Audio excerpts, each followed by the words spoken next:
எங்கள் சொந்தம் பார்த்தாலே சொர்க்கம் சொத்தி போகுமே. எங்கள் வீட்டில் பூத்தாலே பூவின் நாயுள் கூடுமே.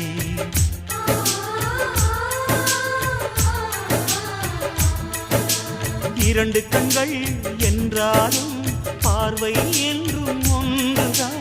உருவத்திலே தனித்தனிதான், உள்ளம் என்றும் ஒன்றுதான். ஒரு சேவல்தான் நடை காத்தது, இந்த அதிசயம் பாருங்கள். கண்ணனை வாழ்த்துங்கள்.